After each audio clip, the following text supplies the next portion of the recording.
네, 개장 전의 핵심 포인트 함께 짚어보겠습니다. 체크인 스탁 시간인데요. 두 분과 함께합니다. 알파경제 김종효 이사님 그리고 AJ인베스트먼트 이재규 대표님 모셨습니다. 두 분 어서 오세요. 안녕하십니까. 안녕하세요. 네, 그러면 두 분과 함께 포인트 하나씩 짚어볼게요. 첫 번째 포인트 확인해 보시죠. 네, 지금 외국인이 지수를 누르고 반도체를 편식하고 있다. 외국인의 이 주먹이감 반도체가 되고 있는 것 같습니다. 수급적으로 어떤 변화가 있을지 김종효 이사님부터 알려주세요. 네, 일단 전체적인 수급 흐름을 보면 외국인들의 방향성은 명확해 보입니다. 일단 반도체 외 다른 거에 대한 관심이 별로 없는 상황이고요. 선물 시장 쪽에서는 다시 좀 매도가 늘고 있는 양상이에요. 그래서 지금 장중 흐름을 보시면 눌렀다가 이렇게 계속 들어올리는 모습을 이틀 연속으로 보여주고 있습니다만 또 사고 있는 종목은 명확하게 전체 매수 금액의 한 80% 이상을 반도체 두 종목에 정확하게 얘기하면 삼성전자에 집중하고 있는 것으로 보입니다. 그래서 준비된 그림 두 가지를 조금 보시면 첫 번째로 현물 쪽에서는 외국인들은 꾸준하게 매수를 늘리고 있는 양상이에요. 근데 이 주력은 올해 연초부터 계속 반도체 쪽과 자동차. 근데 최근 들어서 며칠간은 정말로 반도체에만 집중하고 있는 그런 양상이고요. 자, 다음 이제 준비된 그림 보시면 선물 쪽에서의 흐름이 좀 더 눈에 띄는 양상인데 선물 쪽은 계속 스윙입니다. 매도를 늘렸다 줄였다를 반복하는 스윙을 현재 보여주고 있는데 최근 외국인들의 동향은 고점에서 조금 지수를 누르는 듯한 그런 모습이에요. 그래서 지수는 눌러놓고 프로그램 매물을 나오게 한 다음에 반도체를 사고 싶은 만큼 사는 그런 모습을 보여주고 있는 게 가장 큰 핵심인 거죠. 그래서 이게 지금 반기 말을 노린 일시적인 현상인지 아니면 정말로 반도체 비중을 담고 싶을 만큼 담기 위해서 지수는 누르고 반도체 대형주를 담고 있는 것인지에 대한 판단이 중요한데 최근의 움직임을 보시면 저는 후자의 가능성이 높다. 그러니까 외국인들이 사고 싶은 만큼 주가를 올리지 않고 반도체를 사기 위해서 선물로 지수를 찍어 누르면서 기관들의 프로그램 매물을 흘러나오게 하고 거기에 삼성전자 같은 종목을 대거 사고 있다라고 좀 보고 있습니다. 그래서 과거 이제 우리가 흐름을 되돌려 보시면 2020년대 초에 삼성전자가 96,000원까지 급등할 때도 아무도 못 따라잡았거든요. 그러니까 삼성전자가 한번 튀기 시작하면 의외로 굉장히 강하게 올라가면서 시가총액 이만한 종목이 이렇게 올라가도 되나 싶을 정도로 강하게 올라가거든요. 물론 내릴 때는 하염없이 줄줄줄 흘러내리지만 반대로 올라갈 때는 잡을 기회를 별로 주지가 않습니다. 그래서 제가 지난달부터 계속 꾸준하게 언급드리고 있지만 지금은 하이닉스를 줄이고 삼성전자를 늘릴 때다. 외국인들의 식욕이 제가 보기엔 넘쳐나고 있고 최근에 나타나고 있는 수급 동향의 핵심 포인트도 결국 삼성전자를 추가적으로 확보하기 위한 전략적 접근일 가능성이 높다라고 봐야 될 것 같고요.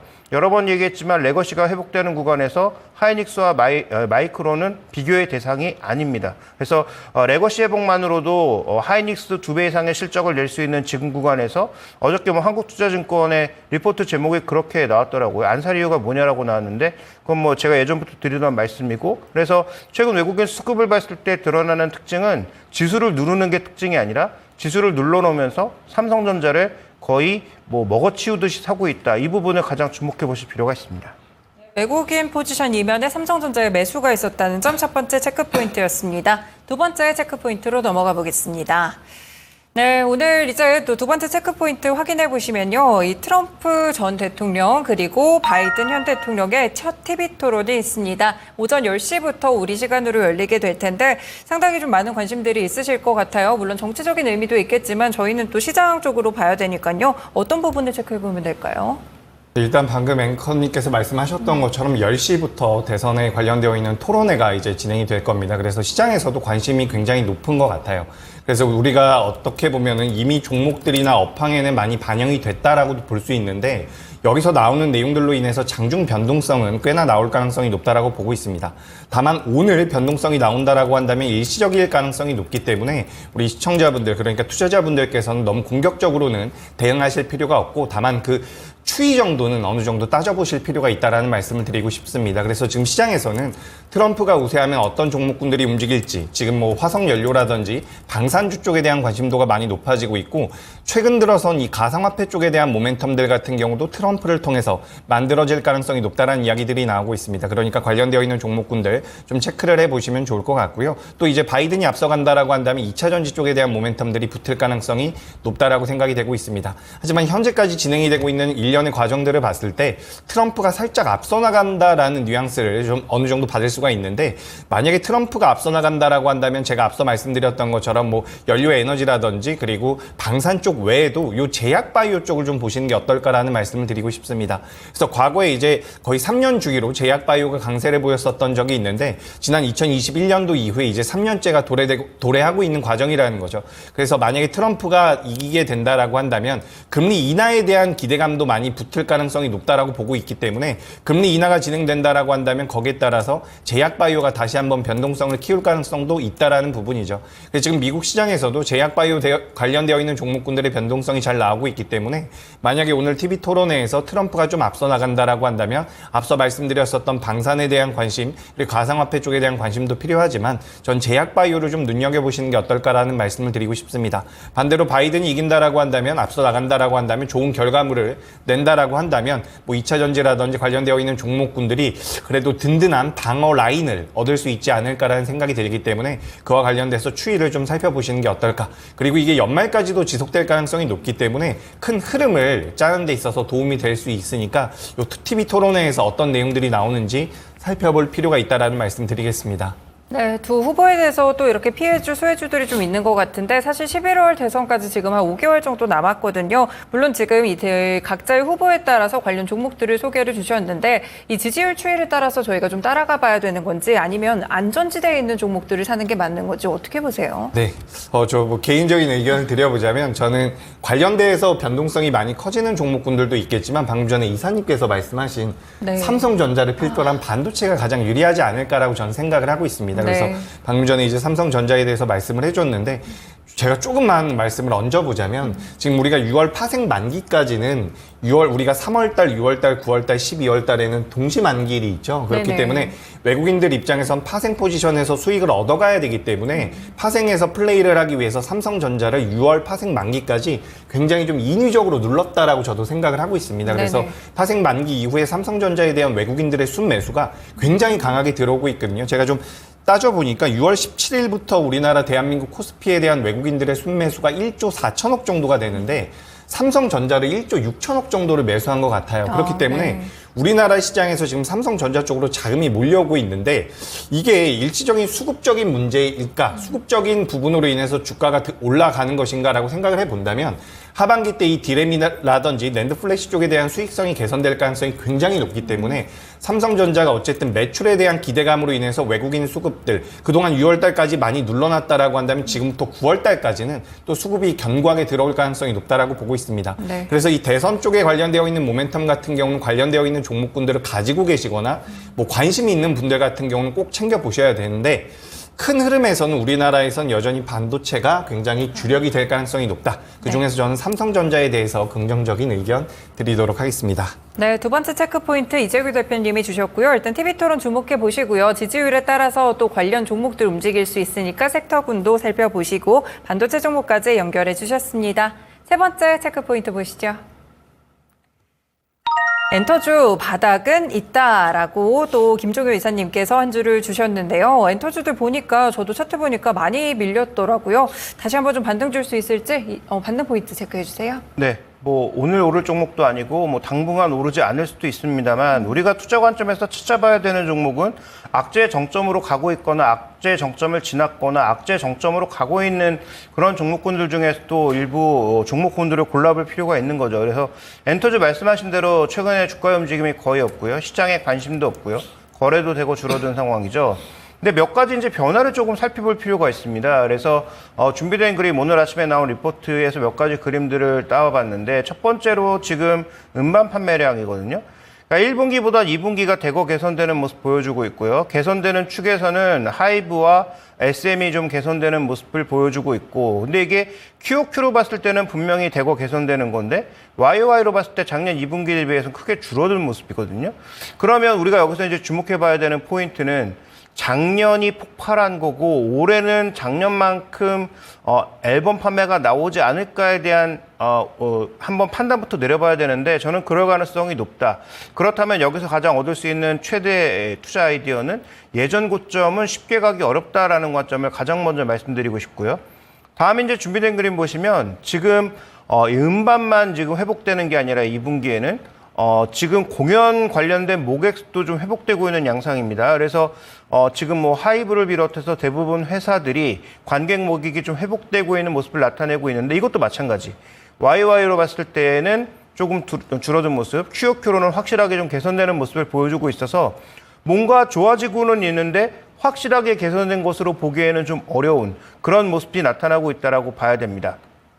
그래서 주가가 지금 얼마큼 빠졌느냐를 살펴볼 필요가 있는데요.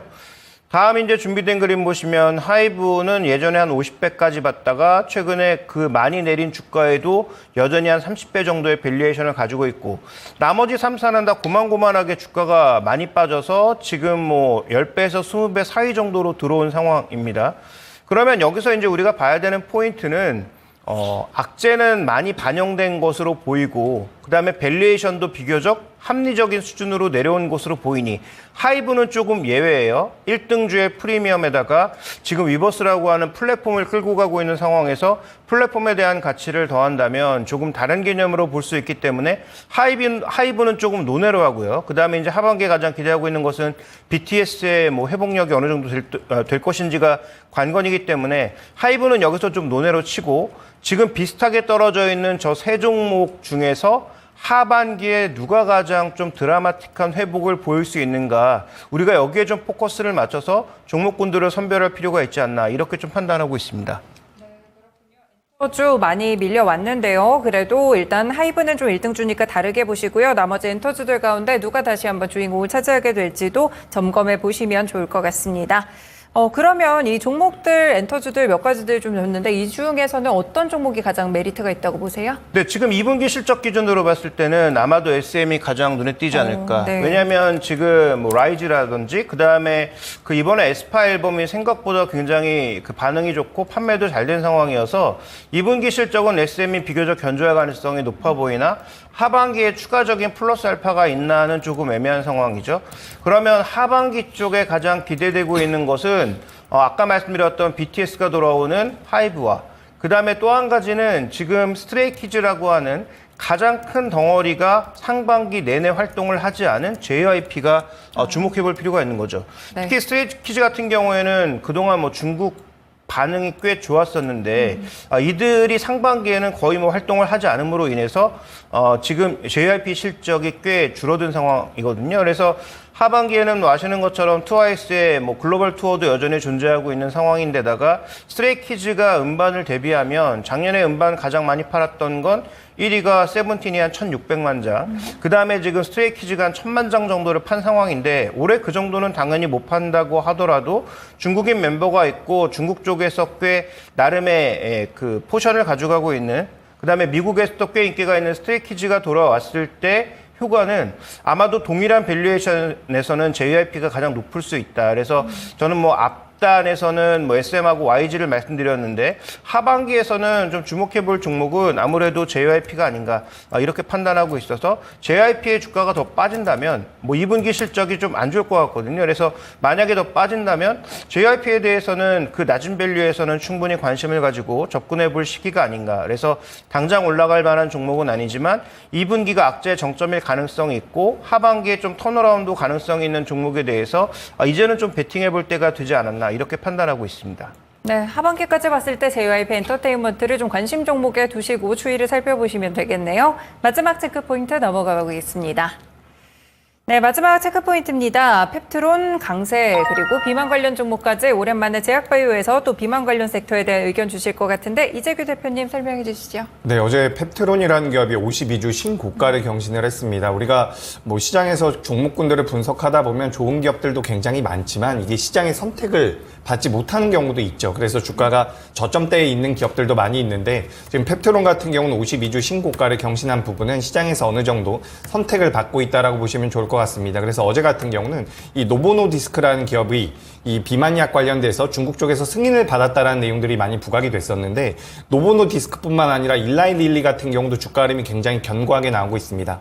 그래서 우리가 작년까지만 하더라도 2030년도에 이 비만약 시장이 약 75조 정도로 성장을 할 것이다라는 분석이 있었는데 최근에는 내년 2030년이 되면 100조 시장까지 성장을 할 것이다라는 분석이 다시 한번 나오고 있다는 거죠. 그러니까 75조 시장에서 100조 시장까지 규모가 더 커질 가능성이 높다는 분석들이 나오고 있기 때문에 관련되어 있는 종목군들에 대한 관심이 계속해서 이어지고 있는 것 같습니다. 그래서 우리나라에선 이제 한미약품이라는 기업이 가장 많이 거론이 되고 있었는데 최근에는 그 주가 흐름이 그렇게 강하지 못해서 대장주의 이 역할은 이제 펩트론이 많이 맡아가고 있다라고 생각이 되고 있는데 실제로 아직까지 펩트론이 실적적인 부분에서 매출이나 영업이익이 많이 나오고 있는 상황은 아닙니다.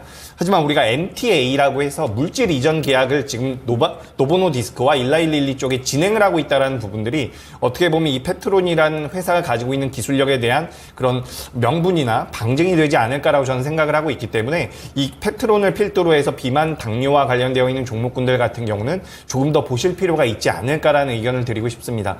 그래서 지금 시장의 흐름 자체가 제약바이오가 그렇게 나쁘지가 않아요. 알테오젠 같은 경우도 밀릴 때 계속해서 반등을 이어가고 있고요. 그리고 이제 후발주라고 이야기를 많이 했었던 시장에서 많이 언급이 됐었던 리가켄바이오 같은 경우도 굉장히 견고한 모습들을 보여주고 있거든요. 그래서 우리가 과거에는 셀트리온과 삼성바이오로직스를 대장주라고 생각을 했다라고 한다면 요즘엔 이제 이 바이오와 관련되어 있는 테크 기업들의 주가 흐름이 굉장히 좋습니다.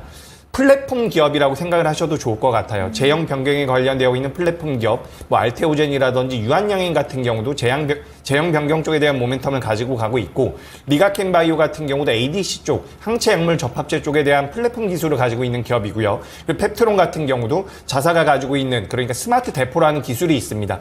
이 플랫폼을 이용해 가지고 예전에는 일주일에 한 번씩 투약을 받았어야지만 효과가 있었다라고 한다면 지금은 한 달에 한 번만 투약을 받는다라고 하더라도 동일한 효과를 얻어갈 더 유리한 부분들도 많이 가져갈 수가 있다라는 거죠. 그래서 이런 플랫폼 기술을 가지고 있는 기업들에 대한 관심도는 지속해서 계속해서 필요하지 않을까라는 말씀을 드리고요. 그 중에서 이제 시장에서 가장 뜨겁게 움직였었던 기업인 펩트론이 비만 당뇨 쪽에 대한 모멘텀을 좀 더 이어갈 가능성이 높다라는 그런 개인적인 의견 드려보도록 하겠습니다.